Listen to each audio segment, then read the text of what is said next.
Welcome back, everyone. Welcome back, everybody. Hey, we're sorry about the delay between these episodes here. We actually lost all of the footage for the rest of the game after we recorded all of it. So Charles had to play through the entire game again.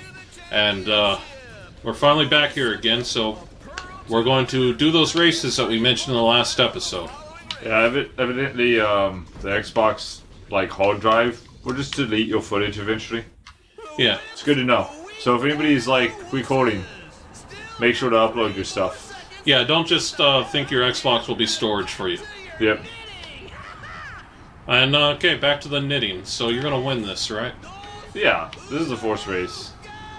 Okay, because you won all of them first try last time, so if you don't win these all first try this time, Well, I could be real cheeky about it and just do this. I mean, I do have 9 boosts left.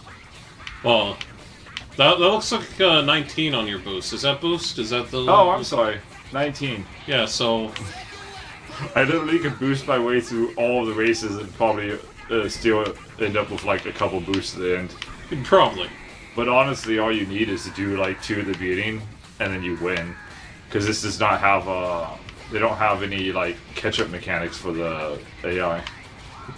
Yeah, that guy right there, number 8, in his little yellow car, probably not too happy right now.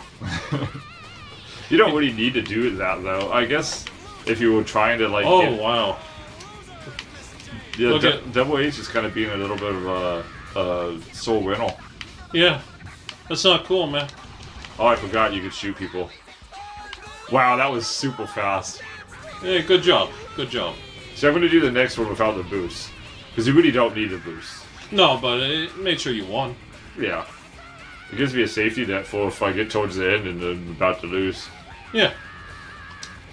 I think I'm supposed to push something. There we go. Music was kind of funny how he was just screeching, "You're the winner, you're the winner." So there are 4 races or 6? 4 races. There's 2 in the city and then there's 2 out near the factory. Yeah, so let's get these all done real quick and actually get to the fun part of the game, huh? Well, I'm going to do these, and then to make sure I have enough pores to get the space thing, I'm going to do, there's a little secret area that I'm going to do, that you have to fly to. Yeah.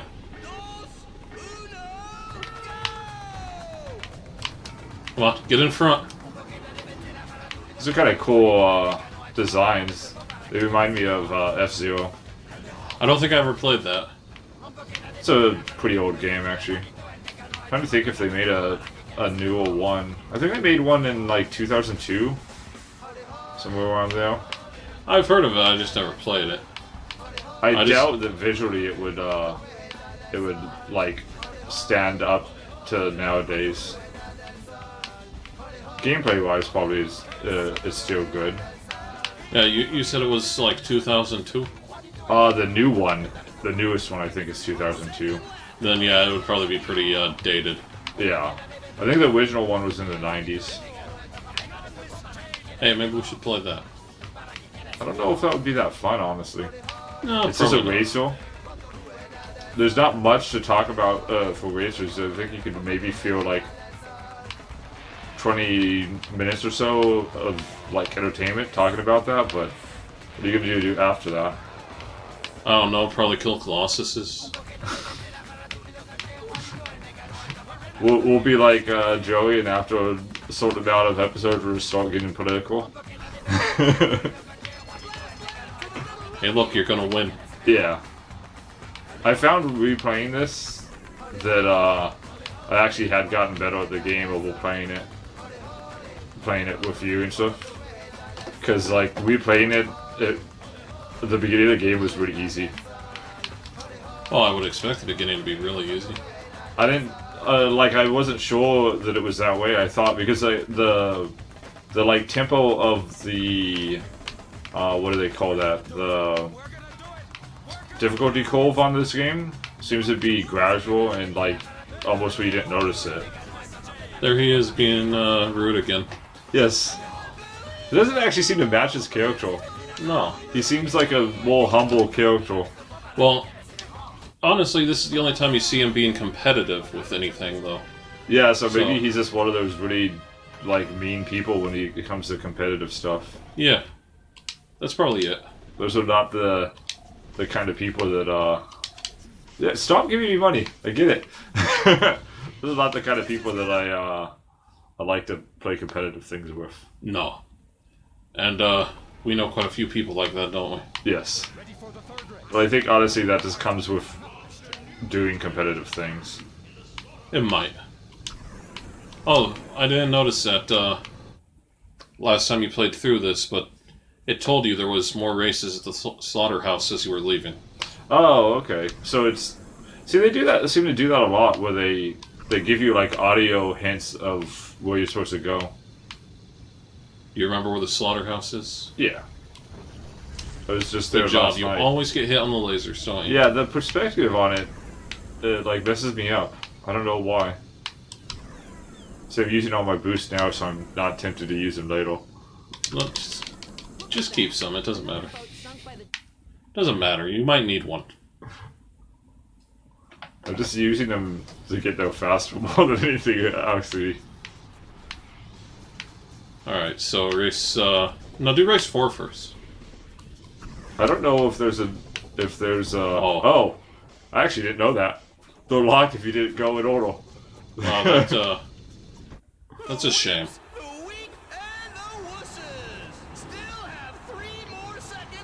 It's kind of funny. Like, nowadays, I don't think that this game would have the races. The whole, like, little mini-game thing, games don't do as much. They usually have, like, one mini-game as opposed to just a bunch. So you think they would scrap the races and keep that, like, table hockey game instead? Yeah, I would focus on one of those two, I think. Because, honestly, that little table hockey game seems like the one they would cut. Yeah, you're right. It probably would be they keep the races and scrap the table hockey. Which would mean it'd probably be a more detailed game then. Maybe that's why they do that in development. If you focus on just one mini game, then you can guarantee that that's more of a complete game. Yeah. But I don't think that's necessary, because, like, to me, the whole point of mini games will always... Oh, nice. Oh. Nice. See, that's why you wanted to save some boosts. Yep. To me, the point of mini games ever since, like, Final Fantasy VII was they were just a reprieve from, like, okay, I'm a little bit bored with the game right now, I want to do something different. Instead of, like, walking away and doing a different game, you just, you do... Oh, Lost. Nope. Yeah, I did. Should have used those boosts more. Yep. To me, they were always just a way of, instead of walking away and playing a different game, you just played that for a little while. It was like a way to like a palate cleanser. Yeah, that makes sense. And they didn't need to be something super fleshed out for that, because if you're only going to spend like 15 minutes doing it, it doesn't matter if it's not actually really well fleshed out. Like, this is fun enough.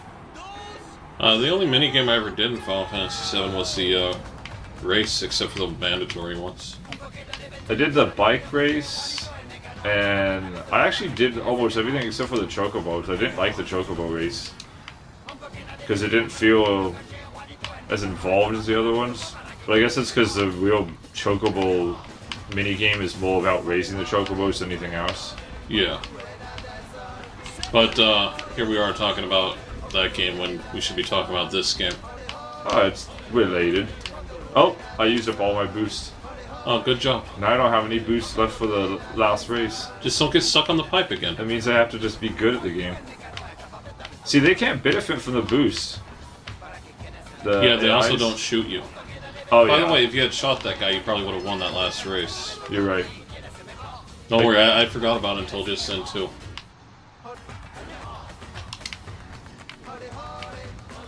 So, without any boosts, you think you can do the last race? Yeah, I think I can. The races aren't really that difficult. That's what I was trying to do I have the first expected time. you to get stuck on the pipe again there. I think the first time we recorded, I got stuck on the pipe and lost because of it too. I don't remember.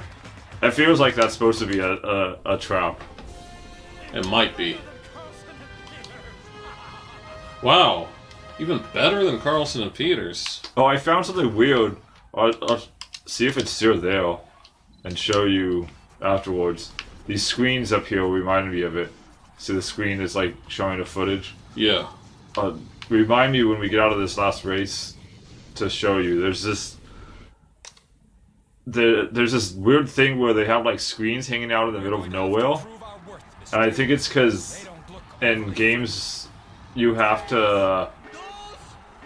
A lot of times things like pause menus and stuff actually exist somewhere in the game world because it's a way for them to like have the camera will like go to where those pause menus all to show you the background of the pause menu instead of actually having to have like a UI. Interesting. And I think I found where it is in this one. They didn't hide it very well. This is actually going to be a little bit of a hard race. You know, I don't know if you noticed, but there was a boost right at the beginning. Is there one right at the beginning? Yeah, just to the right of where the race starts. You just passed it, actually. No, it's right there, actually. Oh, I see it. Okay. Sorry, I got mixed up a little. I'm going to need to use it because I'm at 5th place. Yeah, you might not win. I'm just going to assume that victory is just... You're going to come in second. All they do is speed up the guys.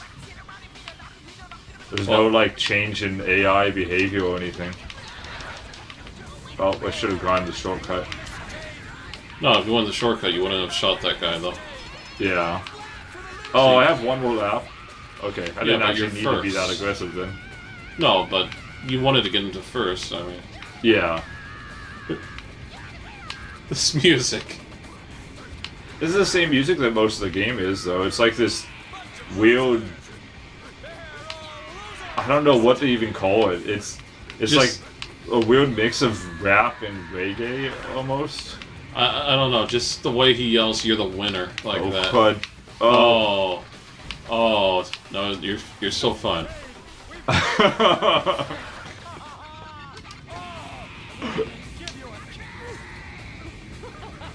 don't remember that. Neither do I.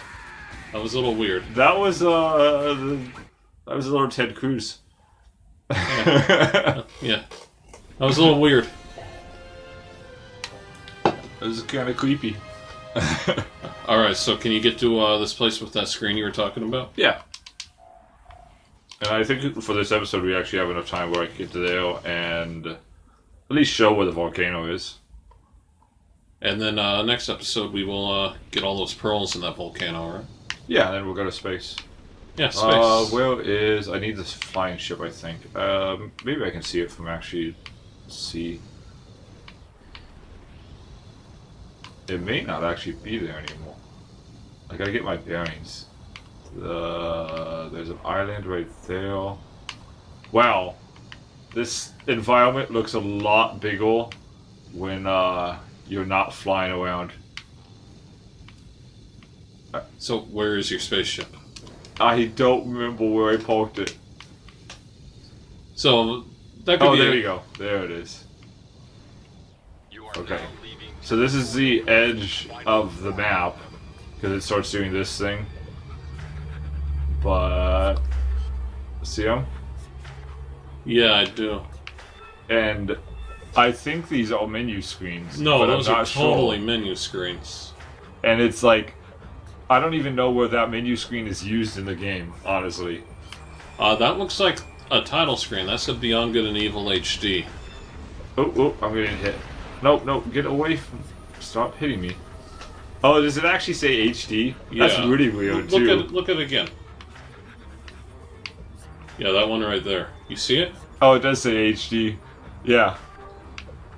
So it's like they had to have this stuff somewhere in the game. Or maybe it was just left over from when they were doing development. I don't know. It's really weird. That is weird. You'd think they would have like hidden that a little better, like hollowed out a mountain and put it inside the mountain or something. Usually what they do is they put it below the ground for things like that. What game was it? It was Grand Theft Auto 3. There's an opening cutscene in Grand Theft Auto 3 where you're like robbing a bank. And the area that it takes place in was like way far off the map because they figured, you know, nobody would ever get there. But you could fly the plane that was in there that was like really hard to fly, where you had to like duck and dive with it really oddly. You could fly that and eventually get to it. It had no geometry to it, like you just fall right through it, but it existed on the map. Well, it's also like in Sea of Thieves, how if you find the right spot underneath the ocean, you can find the Ferry of the Damned. Yeah. And for anyone that doesn't play Sea of Thieves, that's where you go when your pirate dies. And in that, it makes a lot of sense mechanically, because that means that ferry is like loaded for the player when they're in that area, so it doesn't have to have a load screen. Because usually games will only load like the zone you're in. So I don't know if you actually noticed. Well, we've done this before, so you know what this is.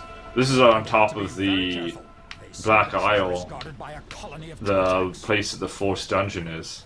I didn't realize that, no. And you can only get to this with flight. So like this basically is supposed to be a way for you to get a lot of pours at the end, so that you could get the space like engine, whatever they call it. Well, I mean, like, what if you can't find this place? So? That's the thing, is like, I mean, if you have the pour detector, you'll probably find it, because you'll look at the map and you'll be like, wait, I've already been there, and you'll go explore. Yeah. But this makes it so, like, if you were going through and doing like a fast run of this, or if you hit a point where you couldn't find anything, any pores, and you were getting frustrated, this is a really easy way to get a lot of them. Yeah. Because as the viewers will see in a minute, there is a lot of them here. Because it shows a bunch of the Quotex, I think they're called, the flying things. Yeah, I don't remember what they're called. I know what you're talking about, the flying centipede-looking things. Yeah, they always call out their name. D-Butt. They always call out the name of them. I always forget what the name of them all. Yeah, it's a shame that you had to play through this again, because for everyone at home, Charles actually had 100% completion. He had all the pictures and all the pearls. Yeah. I can get it again, but it don't feel like spending like an extra 2 hours to hunt down the rest of the stuff. No, that's understandable. Oh no, save him. Just don't hit him. How does he have... Oh, I guess I gave him an extra 2 of the hearts. I don't remember giving him the hearts. But see, look at that. There's 3 right there. Yeah. And I think there's like another cluster of them coming up. No, I remember that there are like 17 in here. Yeah. I only needed 1 more, but whatever. This shows this area off. I think this area is probably pretty useful for new people playing this. Yeah. Because I'm sure there's people that would have played this that didn't want to like grind. Because this game does kind of get a little bit grindy. Yeah, a little bit. But anyways, we'll do the rest of this off screen. And well, then... it's just a couple of pearls. Why don't we get the rest and then next episode go into space? Okay, yeah. Yeah, we'll just do all of these. Look, it even brings back people, like, I just walked past these guys and it brings more of them back. Yeah, there are a couple little spots in here that could be, I want to say tricky, but some people might want to see where they are. This is, like, the combat is what I noticed playing through this again, that I actually did get better at. Like, I'm not having to struggle through the combat like I did when we first started playing. You think it will take you like an hour to kill the last boss? I'm hoping it won't, because last time, we'll talk about it more when we get to the boss, but the boss is kind of cheesy at the end, and I struggled with it last time. This time, I think now that I've played it through once, it won't be as bad. No, it's just mostly you need to remember the pattern. Yeah.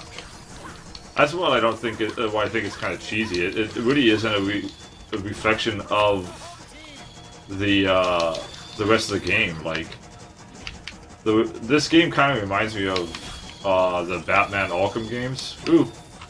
Where it's like, all the enemies right before they strike you, they have a like a telegraph, and you just have to aim towards them and then hit the attack button, which is almost the same as the Batman Arkham games, except you don't even have to aim towards them. You just hit the counter button. Oh, most dangerous enemy in this game is obviously the camera. Yeah. That scene probably was pretty hard to follow. I've never actually played any of the Arkham games, though. They're pretty good games. They do make you feel like Batman.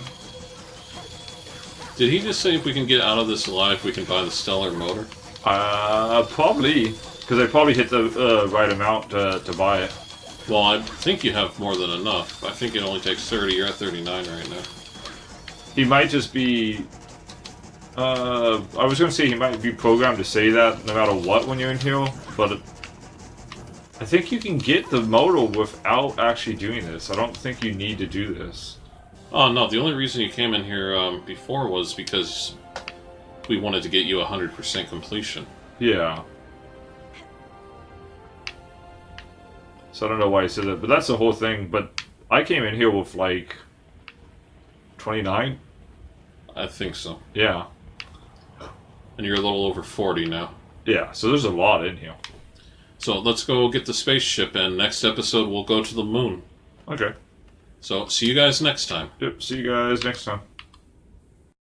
Thank you for watching, subscribe to see more videos, and if you'd like to support the channel, check out my Patreon.